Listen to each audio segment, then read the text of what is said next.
ಜೀವನದಲ್ಲಿ ಕಷ್ಟಪಟ್ಟು ದುಡಿದು ತಿನ್ನಿ, ಆದರೆ ಸಂಬಂಧಿಕರ ಹತ್ರ ಮಾತ್ರ ಯಾವುದೇ ಕಾರಣಕ್ಕೂ ಹೋಗಬೇಡಿ. ಜೀವನದಲ್ಲಿ ತುಂಬ ಪಾಠ ಕಲಿಸೋದು ಕಷ್ಟ ಒಂದೇ ಅಲ್ಲ, ದುಡ್ಡು ಅಷ್ಟೇ ಅಲ್ಲ, ಸಂಬಂಧಿಕರ ನಡವಳಿಕೆ, ಅವರ ಒಂದೊಂದು ಮಾತು ಮನಸ್ಸಿಗೆ ಚುಚ್ಚುವಂತೆ ಮಾಡುತ್ತೆ. ಜೀವನದಲ್ಲಿ ಭಿಕ್ಷೆ ಬೇಡಿ ತಿನ್ನಿ, ಆದರೆ ಕಷ್ಟ ಅಂತ ಮಾತ್ರ ಸಂಬಂಧಿಕರ ಹತ್ರ ಹೋಗಬೇಡಿ. ಅವ್ರ ಮನೆಗೆ ಹೋಗಿ ಅಲ್ಲೇ ಇರಬೇಡಿ. ಯಾಕಂದರೆ ನಿಮಗೆ ಒಂದು ಚೂರು ಬೆಲೆ ಕೊಡೋದಿಲ್ಲ ಅವರು. ಸಂಬಂಧಿಕರ ಬಳಿ ಹೋಗೋದು ಅಂದರೆ ನಿಮ್ಮ ಮರ್ಯಾದೆಯನ್ನು ನೀವೇ ಕಳ್ಕೊಳ್ಳೋದು ಅಂತ ಅರ್ಥ. ಸ್ವಾಭಿಮಾನದಿಂದ ಬದುಕೋದು ಮತ್ತು ದುಡಿದು ತಿನ್ನೋದೇ ನೆಮ್ಮದಿಯ ಜೀವನ. ಒಬ್ಬರಿಗೆ ಕೊಟ್ಟ ನೋವು ಕಷ್ಟ ಮರಳಿ ಅವ್ರಿಗೆ ತಿರುಗಿ ಬಂದೇ ಬರುತ್ತೆ. ಇದನ್ನೇ ಕರ್ಮ ಫಲ ಅನ್ನೋದು. ನಾವು ಕಷ್ಟದಲ್ಲಿದ್ದಾಗ ಬಂದು ನಮ್ಮನ್ನ ನೋಡದೇ ಇರೋರನ್ನ ನಮಗೆ ದೇವರು ಒಂದಿನ ಸುಖ ಕೊಟ್ಟಾಗ ಅವರನ್ನ ಯಾವ ಜಾಗದಲ್ಲಿ ಬಿಡಬೇಕೋ ಅಲ್ಲೇ ಬಿಡಬೇಕು. ನಿಮ್ಮ ಕಷ್ಟದ ದಿನಗಳು ಮುಗಿಯಲಿದೆ, ತಾಳ್ಮೆಯಿಂದಿರಿ. ದೇವರು ಕೆಳಗೆ ಬಿದ್ದವರನ್ನ ಮೇಲೆತ್ತಲು ಯಾವುದಾದ್ರೂ ರೂಪದಲ್ಲಿ ಬಂದೇ ಬರ್ತಾನೆ. ಕೆಲವೊಮ್ಮೆ ನಿಮ್ಮೊಂದಿಗೆ ನಿಮ್ಮ ನೋವನ್ನು ಹಂಚಿಕೊಳ್ಳಲು ಯಾರೂ ಇಲ್ಲ ಅಂತ ಅನ್ಸುತ್ತೆ, ಆದರೆ ನಿಮ್ಮ ಒಳ್ಳೆ ಮನಸ್ಸಿಗಿಂತ ಒಳ್ಳೆ ಸ್ನೇಹಿತ ಯಾರಿದ್ದಾರೆ ಯೋಚನೆ ಮಾಡಿ ನೋಡಿ. ನಿಮ್ಮ ಬದುಕಿನಲ್ಲಿ ಕೆಲವರು ಬಂದು ಹೋಗುವ ಅತಿಥಿಗಳು. ಅವರು ಕೊಟ್ಟ ನೋವು ನಲಿವುಗಳನ್ನು ಸಮಾನವಾಗಿ ಸ್ವೀಕರಿಸುವ ಮನೋಭಾವ ಇರಲಿ. ಆಗ ನಿಮಗೆ ಯಾವುದು ನೋವು ಅನಿಸೋದಿಲ್ಲ. ನಿಮ್ಮ ಹಣೆಬರಹದಲ್ಲಿ ಭಗವಂತ ಏನನ್ನು ಬರೆದಿದ್ದಾನೋ ಅದೇ ನಡೆಯುತ್ತಿದೆ. ಆದರೆ ಹಣೆಬರಹಕ್ಕಿಂತಲೂ ನಿಮ್ಮೊಳಗಿನ ಆತ್ಮವಿಶ್ವಾಸ, ನಂಬಿಕೆ ಹೆಚ್ಚು ಪ್ರಭಾವಶಾಲಿ. ಇವುಗಳಿಂದ ನೀವು ಏನನ್ನಾದರೂ ಬದಲಾಯಿಸಲು ಸಾಧ್ಯವಿದೆ. ನನ್ನ ಜೊತೆ ಯಾರೂ ಇಲ್ಲ, ನಾನು ಒಂಟಿ ಎಂದು ಭಾವಿಸಬೇಡಿ. ನಿಮ್ಮ ಮನಸ್ಸು, ನಿಮ್ಮ ನಂಬಿಕೆಯೇ ನಿಮ್ಮ ಜೊತೆ ಜೀವನ ಪೂರ್ತಿ ಇರುವ ಗೆಳೆಯ. ನಿಮ್ಮ ಆತ್ಮಕ್ಕೆ ಪರಮಾತ್ಮ ನಾನು, ನನ್ನನ್ನು ನಂಬು. ಕಣ್ಣಿಂದ ನೋಡಿದ್ದು ಎಲ್ಲವೂ ಸತ್ಯ ಆಗಿರೋದಿಲ್ಲ, ಕಿವಿಯಿಂದ ಕೇಳಿದ್ದೆಲ್ಲ ನಿಜ ಆಗಿರೋದಿಲ್ಲ. ಪರಿಸ್ಥಿತಿಗೆ ತಕ್ಕಂತೆ ಎಲ್ಲ ಬದಲಾಗುತ್ತಿರುತ್ತದೆ. ಇವತ್ತು ನೀನೇ ಎಲ್ಲ ಅನ್ನೋರು ನಾಳೆ ನೀನು ಯಾರು ಅನ್ನೋ ಪರಿಸ್ಥಿತಿಯೂ ಕೂಡ ಬರಬಹುದು. ಅದಕ್ಕಾಗಿ ಯಾರನ್ನು ಅತಿಯಾಗಿ ನಂಬಬೇಡಿ, ನಂಬಿ ನೋವನ್ನು ಅನುಭವಿಸಬೇಡಿ. ಗೌರವ ಕೊಟ್ಟು ಮಾತನಾಡುತ್ತಾರೆ ಎಂದ ಮಾತ್ರಕ್ಕೆ ಅವರನ್ನು ಹೇಡಿಗಳು ಎಂದು ತಿಳಿದುಕೊಳ್ಳುವುದು ಮೂರ್ಖತನದ ಲಕ್ಷಣ. ಕೆಟ್ಟವರ ಕೆಟ್ಟತನದ ಮಾತುಗಳಿಂದ ಅಲ್ಪ ಸ್ವಲ್ಪ ನಾಶವಾಗಬಹುದು. ಒಳ್ಳೆಯವರ ಮೌನದ ಹಿಂದೆ ಮಹಾವಿನಾಶವೇ ಕಾದಿರುತ್ತದೆ, ನೆನಪಿರಲಿ. ಎಲ್ಲವನ್ನೂ ಸಹಿಸಿಕೊಂಡು ಹೋದರೆ ನಮ್ಮಷ್ಟು ಒಳ್ಳೆಯವರು ಯಾರೂ ಇರೋದಿಲ್ಲ. ಅದೇ ಪ್ರಶ್ನೆಯನ್ನು ಮಾಡೋದಕ್ಕೆ ಹೋದರೆ ನಮಗಿಂತ ದೊಡ್ಡ ಶತ್ರು ಯಾರೂ ಇರಲ್ಲ.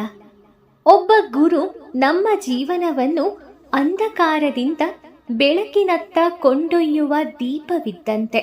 ಅವರ ಆಶೀರ್ವಾದದಿಂದಲೇ ಎಲ್ಲ ದಾರಿಗಳು ಸುಲಭವಾಗುತ್ತದೆ. ಪೂಜೆಗೆ ಇಟ್ಟ ಹೂವು ಪ್ರಸಾದವಾದರೆ ಸಮಾಧಿಗೆ ಇಟ್ಟ ಹೂವು ಸೂತಕವಾಗುತ್ತದೆ. ಹಸಿದಾಗ ತುತ್ತು ಅನ್ನ ನೀಡಲು ಹಿಂಜರಿಯುವವರು, ಸತ್ತಾಗ ಬಾಯಿಗೆ ಅಕ್ಕಿ ಕಾಳು ಸುರಿಯುವವರು, ದಾಹವಿದ್ದಾಗ ನೀರು ಕೊಡದ ಜನರು ಸತ್ತಾಗ ಹಾಲು ತುಪ್ಪ ಎರೆಯುತ್ತಾರೆ. ಬದುಕಿದ್ದಾಗ ಒಂದು ಮೊಳ ಹೂವನ್ನು ನೀಡದವರು ಸತ್ತಾಗ ಹೂವಿನ ಹಾಸಿಗೆಯ ಮೇಲೆ ಮಲಗಿಸುತ್ತಾರೆ. ಯಾರಿಗೆ ಯಾರೂ ಇಲ್ಲ, ಅವರಿದ್ದಾರೆ ಇವರಿದ್ದಾರೆ ಅನ್ನೋದು ಬರೀ ಮಾತಿಗಷ್ಟೆ.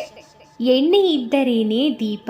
ಹಾಗೇನೆ ನಾವು ಚೆನ್ನಾಗಿದ್ದರೆ ಮಾತ್ರವೇ ಎಲ್ಲರೂ ನಮ್ಮವರು. ನಾವು ಚೆನ್ನಾಗಿಲ್ಲ ಅಂದರೆ ನಮ್ಮವರೇ ನಮಗೆ ಶತ್ರುಗಳಾಗುತ್ತಾರೆ. ಮುಟ್ಟಿದ್ದೆಲ್ಲ ಚಿನ್ನ ಆಗಬೇಕು ಅಂದರೆ ಬರೀ ಚಿನ್ನವನ್ನೇ ಮುಟ್ಟಬೇಕು. ಹಾಗೇನೆ ಬಯಸಿದ್ದೆಲ್ಲ ಸಿಗಬೇಕೆಂದರೆ ಸಿಗೋದನ್ನೇ ಬಯಸಬೇಕು. ಕಣ್ಣೀರು ಸುರಿಸೋದು ಸುಲಭ, ಆದರೆ ಕಣ್ಣೀರು ತುಂಬಿದ ದಿನಗಳನ್ನು ಕಳೆಯುವುದು ತುಂಬಾನೇ ಕಷ್ಟ.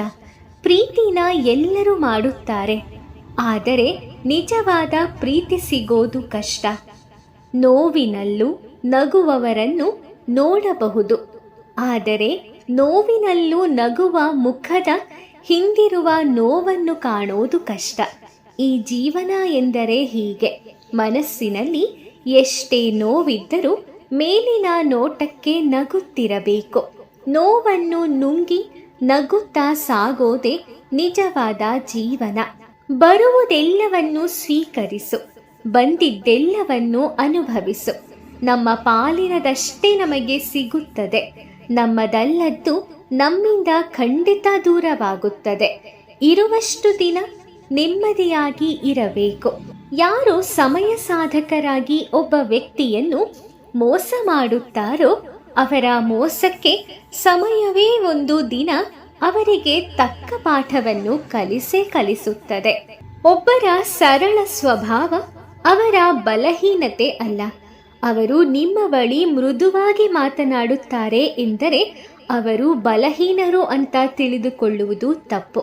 ಪ್ರಪಂಚದಲ್ಲಿ ನೀರಿಗಿಂತ ಸರಳವಾದದ್ದು ಯಾವುದೂ ಇಲ್ಲ, ಆದರೆ ಅದರ ರಭಸಕ್ಕೆ ಎಲ್ಲವನ್ನೂ ಸೋಲಿಸುವ ಸಾಮರ್ಥ್ಯವಿದೆ ಅನ್ನುವುದನ್ನು ಮರೆಯಬಾರದು. ಎಷ್ಟು ತಿಳಿದಿದೆಯೋ ಅದಕ್ಕಿಂತ ಕಡಿಮೆ ಮಾತನಾಡುವುದೇ ಕ್ಷೇಮ. ಆದರೆ ನಿಮ್ಮ ಮಾತುಗಳು ಯಾರಿಗೂ ನೋವನ್ನು ಉಂಟು ಮಾಡದೇ ಇದ್ದರೆ ಇನ್ನೂ ಕ್ಷೇಮ. ದೃಷ್ಟಿಯಂತೆ ಸೃಷ್ಟಿ ಕಾಣುತ್ತದೆ. ನಾವು ನೋಡುವ ದೃಷ್ಟಿ ಹೇಗಿರುತ್ತದೋ ಅದು ಹಾಗೆಯೇ ಕಾಣಿಸುತ್ತದೆ. ಒಳ್ಳೆಯದನ್ನ ಯೋಚನೆ ಮಾಡಿ, ಒಳ್ಳೆಯದನ್ನೇ ಮಾತನಾಡಿ, ಒಳ್ಳೆಯದನ್ನೇ ಮಾಡಿ.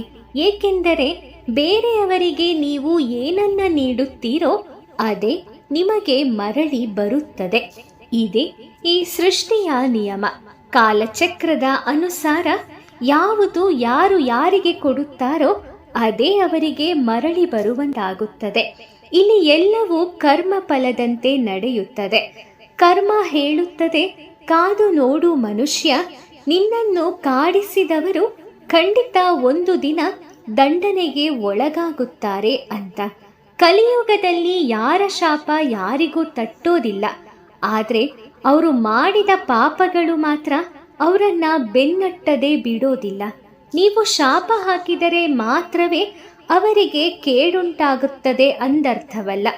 ನಿಮ್ಮ ಶಾಪದ ಹಿಂದಿರುವ ನೋವೇ ಸಾಕು ಅವರನ್ನ ಅಳಿಸಿ ಹಾಕುವುದಕ್ಕೆ. ಸ್ನೇಹಿತರೆ, ಈ ಅದ್ಭುತ ಸಂದೇಶಗಳು ನಿಮಗೆ ಇಷ್ಟ ಆಗಿದೆ ಅಂತ ನಾನು ಅಂದ್ಕೊಳ್ತೀನಿ. ವಿಡಿಯೋ ಇಷ್ಟ ಆಗಿದ್ರೆ ಲೈಕ್ ಮಾಡಿ, ಶೇರ್ ಮಾಡಿ. ಹಾಗೆ ನಮ್ಮ ರೀಲ್ಸ್ ಕೃಷ್ಣ ಮೋಟಿವೇಶನ್ ಯೂಟ್ಯೂಬ್ ಚಾನಲ್ಗೆ ಸಬ್ಸ್ಕ್ರೈಬ್ ಆಗಿ. ಮುಂದಿನ ವಿಡಿಯೋದಲ್ಲಿ ಮತ್ತೆ ಉತ್ತಮ ಸಂದೇಶಗಳೊಂದಿಗೆ ಭೇಟಿ ಮಾಡ್ತೀನಿ. ಓಂ ಶ್ರೀ ಕೃಷ್ಣಾಯ ನಮಃ. ಆ ಕೃಷ್ಣ ಪರಮಾತ್ಮ ನಿಮಗೆಲ್ಲರಿಗೂ ಒಳ್ಳೆಯದನ್ನ ಮಾಡಲಿ. ಧನ್ಯವಾದಗಳು.